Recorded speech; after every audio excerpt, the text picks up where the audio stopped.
రకమైన వార్తల్ని వడ్డిస్తున్నారా? ఈ జరుగుతున్న పరిణామాలు ఎవరికి ప్లస్ ఎవరికి మైనస్? ఇవే అంశాలు మనతో పాటుగా తెలకపల్లి రవి గారు ఉన్నారు. ఆయన అడిగి మరింత విశ్లేషణాత్మక కథనాలని తెలుసుకునే ప్రయత్నం చేద్దాం. నమస్కారం రవి గారు. నమస్తే వర్ణ. ఆంధ్రప్రదేశ్లో జరుగుతున్న రాజకీయ పరిణామాలు, ముందుగా అంబటి రాయుడు గారి దగ్గరికి వద్దాము, తర్వాత ముద్రగడ దగ్గరికి వెళ్దాం.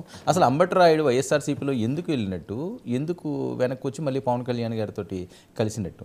అంటే ఇవ్వలేకపోతున్నారని పెద్ద ఎత్తున ప్రచారం జరిగే పరిస్థితి. అసలు అందులో ఉండకుండానే ఇవ్వలేకపోవడం ఏంటి? అంటే ఆయన తొందరపాటు కొంత ఉన్నట్టుంది. ఎందుకు వచ్చావు, ఎందుకు వెళ్ళావు, నాకేమో తెలియదు, నీకైనా తెలియనా అని ఆయన నిన్నటికైతే వివరణ ఇచ్చారు మొత్తానికి. అంటే ఒక 4 ఎక్స్ప్లెనేషన్స్ 4 స్టేజెస్లో కలిసినప్పుడు, తర్వాత మళ్ళీ రాజీనామా చేశాను, విరామం తీసుకుంటాను అన్నప్పుడు, తర్వాత ఏమో నేను గేమ్ కోసం విరామం తీసుకున్నాను అన్నప్పుడు, ఆ తర్వాత ఏమో పవన్ కళ్యాణ్తో కలిశాను, అది నచ్చింది అని చెప్పినప్పుడు వైసీపీతో నాకు కుదరలేదని. సో ఇంకా ఆయన వెర్షన్ ఆయన చెప్పారు. ఇక దాన్ని ఎవరు ఎంత సీరియస్గా తీసుకుంటారు అనేది వాళ్ళ ఇష్టం. ఒక తొందరపాటు ఇందులో ఉంది, ఒక హడావుడి ఉంది, ఇందులో ఒప్పుకోవడాలు ఒప్పుకోకపోవడాలు కూడా ఉన్నాయి, ఇందులో ఆఫర్లు లేకపోతే రిజెక్షన్లు కూడా ఉన్నాయి అనేది చాలా స్పష్టం. అంటే ఏ ఆలోచన లేకుండా కొద్ది నెలల కిందటే ఈయన పేరున్నా ఇప్పుడే ఎందుకు వచ్చారు, వచ్చి ఎందుకు కలిశారు, 10 రోజుల వ్యవధిలోనే అది తేల్చుకున్నా కలుస్తారు కదా ఎవరైనా. ఇప్పుడు మనం మాట్లాడుకుందాం, టైం డిసైడ్ అయితే నేను వస్తాను, లేకపోతే ఇంకా తర్వాత ప్రోగ్రామ్ బట్టి వస్తాం కదా.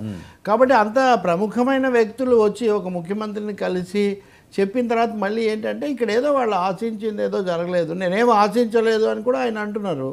అలాంటప్పుడు మీరు క్లియర్గా ఐడియాలజీ తెలుసుకొని వెళ్ళాలి కదా. సీటు కోసం అంటే ఓకే, మీరు సీటు కోసం కాదు ఒప్పుకుందాము. వైసీపీ ఐడియాలజీ నచ్చలేదు అంటే ఒక రోజులో 10 రోజుల ఐడియాలజీ, వెళ్ళే ముందు ఐడియాలజీ గురించి తెలుసుకుంటామా, వెళ్ళి కండువా కప్పుకున్నాక ఐడియాలజీ గురించి తెలుసుకుంటామా, ఎక్కడికైనా ఆ మనిషి ఎలా అంటాడు అది ఇదని. అందువల్ల ఒకటండి, జగన్తో చాలామంది ఫెయిల్ అవ్వాలని దగ్గర అవ్వడం అది జరుగుతుంటుంది. ఆ వెళ్ళిన తర్వాత ఆయన స్టైలు, ఈయనేమి బెసికే వ్యవహారం ఉండదని తెలిసిన తర్వాత కొంతమంది దూరం అవుతుంటారు, ఇంకొంతమంది అక్కడే ఫెయిల్ అవుతుంటారు, కొంతమంది అదే వర్చ్యూ అదే గొప్ప విషయం అని చెప్తుంటారు. సో ఈ క్రమంలో ఆశించినదో ఆయనకు దొరకలేదు ఖచ్చితంగా. ఇంకా రెండోది, జనసేన అంతకుముందు కూడా రంగంలో ఉంది. జనసేన రాయుడు కాంబినేషన్ గురించి నేను గతంలో కూడా విన్నాను, మాట్లాడాను కూడా. ఆ తర్వాత ఎందుకో అది బ్రేక్ వచ్చింది. ఇది అయినప్పుడు జనసేన మళ్ళీ ఆఫర్ ఇచ్చింది. పవన్ కళ్యాణ్ గారు పిలిస్తే వెళ్ళాను అన్నాడు ఆయన. మీరు ఆ ట్వీట్లో పవన్ కళ్యాణ్ గారు పిలిస్తే వెళ్ళాను, భేటీ అయ్యాను, ఆయన ఐడియాలజీ నాకు నచ్చింది అని. పవన్ కళ్యాణ్ గారిని గురించి మిగతా విషయాలు నేనేమీ విమర్శలు ఇప్పుడు చేయనక్కర్లేదు, కానీ ఆయన ఐడియాలజీ విషయంలో మటుకు తప్పకుండా చేస్తాను. అది చెగువేరా ఐడియాలజీనా, వీర సావర్కర్ ఐడియాలజీనా, లేకపోతే కాపు ఐడియాలజీనా, లేకపోతే అందరూ సమానమైన ఐడియాలజీనా, చాలా సమస్యలు ఉన్నాయి పవన్ కళ్యాణ్ ఐడియాలజీతో. కొంత ఎస్టాబ్లిష్ అయ్యే వరకు ఆయన ప్రయోగాలు చేస్తుంటాడు. కాబట్టి రాయుడుకు వీళ్ళైనా ఆఫర్ అంత సులభంగా ఇచ్చే ఛాన్స్ ఏం లేదు. అందుకనే మళ్ళీ నేను ఆడడానికే వెళ్తున్నాను అని చెప్పి. కాబట్టి something is going on behind the screens between him and TDP Janasena camp. ఇక్కడ మనం జనసేన పవన్ కళ్యాణ్ అన్న ప్రతిసారి టీడీపీ జనసేన క్యాంప్ అనే అర్థంలోనే తీసుకోవాలి. కొంతమందిని ఇక్కడ అకామిడేట్ చేసి అక్కడ పోటీ చేయించవచ్చు, కొంతమంది అక్కడి నుంచి వచ్చి ఇక్కడ చేరొచ్చు, రకరకాల కాంబినేషన్స్ ఉండే అవకాశం చాలా ఉంది. ఏదైనా నాన్ సీరియస్నెస్ అనేది ఇక్కడ ఎస్టాబ్లిష్ అయింది. అంబటి రాయుడు విషయంలో తొందరపాటు, నాన్ సీరియస్నెస్ అనేది ఒకటి ఎస్టాబ్లిష్ అయింది. ఇంకా ఒకటి, ఈ సమయంలో ఒక ట్వీట్ కూడా చాలా సర్క్యులేట్ అవుతుంది. అదేంటంటే జగన్ అంబటి రాయుడిని 140 కోట్లు అడిగాడు, అందుకోసం మానేశాడు అని.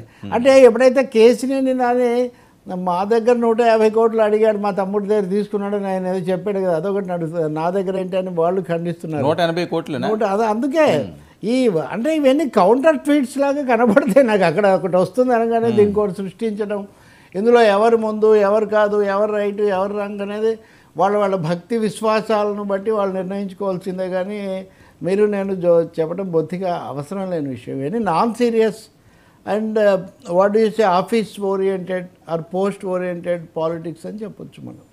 సో ఇది అయితే ఎంతో కొంత డ్యామేజ్. దీని మీదైనా కట్టుబడి ఉంది. నేను ఒకటే కోరుకునేది, ఆటగాడుగా ఆయన పట్ల చాలామందికి ఇష్టం ఉంది. రెండో తెలుగు వాళ్ళలో తక్కువ మంది చేరారు. కాబట్టి ఇప్పటికైనా దీనికైనా స్థిరంగా స్ట్రక్ అంటే ఇది 3వ పిల్లి మొగ్గ.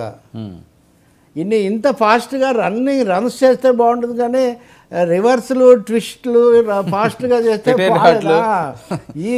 ఈ ఫాస్ట్ ఇది అటు చేయాలి, ఇటు చేయకూడదు, అది సమస్య. సార్ ఇది ఖచ్చితంగా వైఎస్ఆర్సీపీకి ఎఫెక్ట్ ఉందా, డ్యామేజ్ అయిందా పబ్లిక్గా అంబటి రాయుడు వల్ల? అంబటి రాయుడు అంటే ఆయన వచ్చిన వారం రోజుల్లోనే పోయాడు కాబట్టి, ఆ సజ్జల రామకృష్ణారెడ్డి ఎక్కడో అన్నాడు కదా, అసలు ఆయన వచ్చింది ఎప్పుడు ఉన్నది ఎప్పుడు ఆయన